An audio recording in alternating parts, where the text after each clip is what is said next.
नमस्कार दोस्तों। आज हम बात करेंगे दुनिया के सबसे पुराने और गहरे संघर्षों में से एक की, जो है इजराइल और फ़लस्तीन के झगड़े की पूरी कहानी।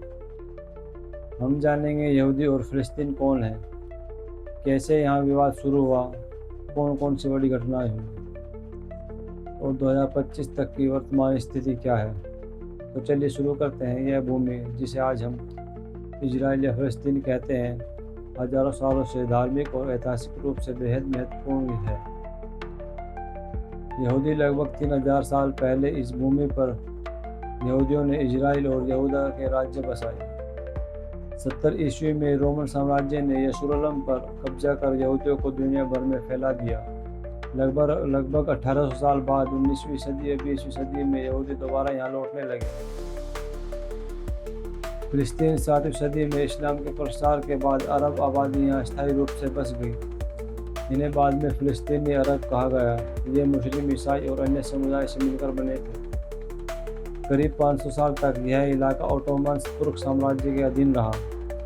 200 साल पहले से यहाँ के लोग खुद को फ़िलिस्तीनी कहने लगे। यह क्षेत्र धार्मिक रूप से विविध और शांतिपूर्ण था। पहले विश्व युद्ध में ओटोमन हार गए और ब्रिटेन ने इस क्षेत्र पर नियंत्रण किया। इसी दौरान यूरोप से हजारों यहूदी और भेदभाव से बचकर यहाँ बसने लगे। यहूदियों की आबादी तेजी से बढ़ने लगी, जिसे स्थानीय अरबों ने विरोध और तनाव बढ़ा दिया। सन 1947 में संयुक्त राष्ट्र ने इस क्षेत्र को 2 हिस्सों में बांटने का प्रस्ताव दिया।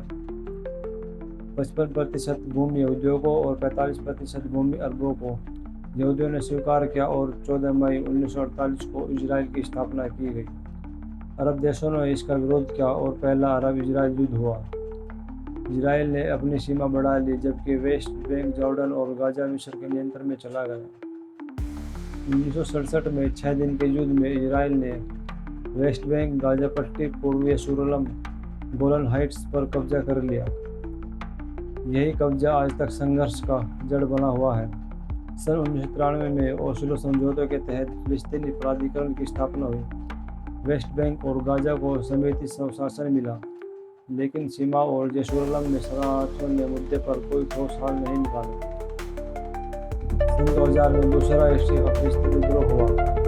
2005 में इजराइल गाजा से हटा, लेकिन उसकी नाकाबंदी जारी रखी। 2006 के बाद हमास ने गाजा पर नियंत्रण कर लिया। 2008, 12, 14 और 2021 में गाजा में बड़े युद्ध हुए, जिनमें हजारों लोग मारे गए। इजराइल ने वेस्ट बैंक में नई यहूदी बस्तियां बसाई, जिससे विवाद और गहरा हो गया।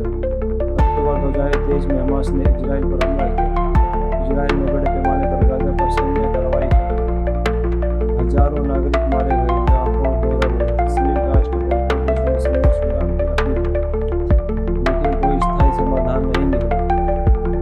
इस युद्ध ने पूरी दुनिया को विरोध और राजनीतिक तनाव बढ़ा दिया। सन 2025 में संघर्ष के नए रूप में सामने आ रहे हैं। वेस्ट बैंक में यहूदी बस्तियों का विस्तार और फ़िलिस्तीनी लोगों की पकड़ बढ़े हैं। गाजा में मानवीय संकट गहराता जा रहा है। पानी की कटौती हो रहा है। कुछ अरब देशों ने शांति वार्ता की अपील की, लेकिन अमेरिका और इजराइल के बीच कूटनीतिक समीकरण के चलते कोई ठोस हल नहीं निकला। ड्रोन और मिसाइल हमले की घटनाएं लगातार हो रही हैं, जिससे माहौल बेहद तनावपूर्ण बना हुआ है। संयुक्त राष्ट्र में फ़िलिस्तीन और पूर्ण सदस्य देने का प्रस्ताव फिर लाया गया, लेकिन अमेरिका ने एक बार फिर वीटो को कर दिया। दोस्तों, यह संघर्ष केवल जमीन का नहीं, बल्कि इतिहास, धर्म, राजनीति और पहचान का है। जहाँ एक और यहूदी हजारों साल बाद अपनी भूमि पर लौटे हुए फ़िलिस्तीन सदियों से यहाँ रह रहे हैं और अब अपनी आज़ादी की लड़ाई लड़ रहे हैं।